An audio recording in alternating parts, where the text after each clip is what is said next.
I am an AI consultant with a business in AI consultancy called Tide AI. We're based in Dubai, and we help businesses pretty much figure out how to leverage AI to drive efficiencies in their business, to mitigate AI risk.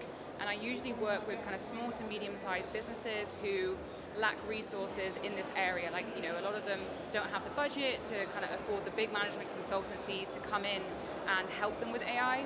And I'm like a middleman. I'm someone who can come in and explain to them how they can create a generative AI strategy, a policy, how they can train their teams on to use AI properly. So I'm in the professional services space. So, there are lots of risks that we can talk about. I think it comes down to on different levels. So you have on like an AI systems level. So how are these models put together? What are the data sets that these models are trained on? How high quality is that data? Is there any bias in the model? These are the types of considerations on a technical level which definitely need to be considered when talking about risk. How is the data being handled? How is it traveling? These are all the things that people should be thinking about in government. And I think on a user level, when we're using these systems in government, it comes down to ensuring that they have what I call AI hygiene, which is they know how to engage with these tools properly. They're not putting in lots of information that they shouldn't be putting in. They aren't, they just have good AI practices. That's really key. So on a technical level, there's considerations, and then on a people level, there are also considerations for risk. Okay. So I think there's lots of conversation around this at the moment.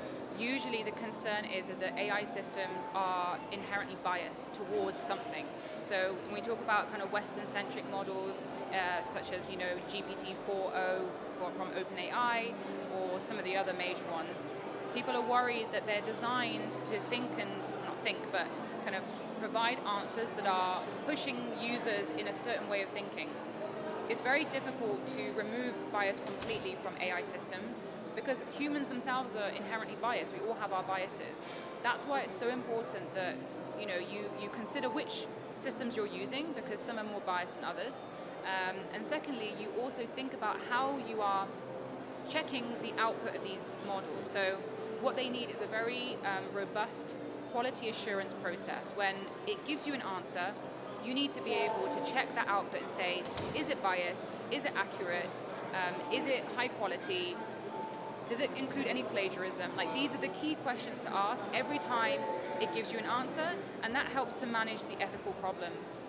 So I would say Saudi Arabia has all of the core components to be a global AI leader.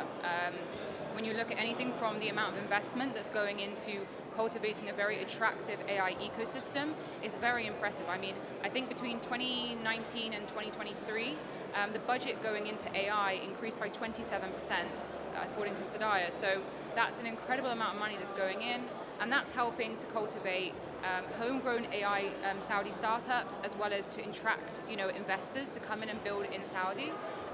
They've got great infrastructure. You've had lots of announcements at this event about data centers, about MOUs that are focused on building the capabilities in the kingdom. You have proprietary technology. You have Alam model from Sadaya.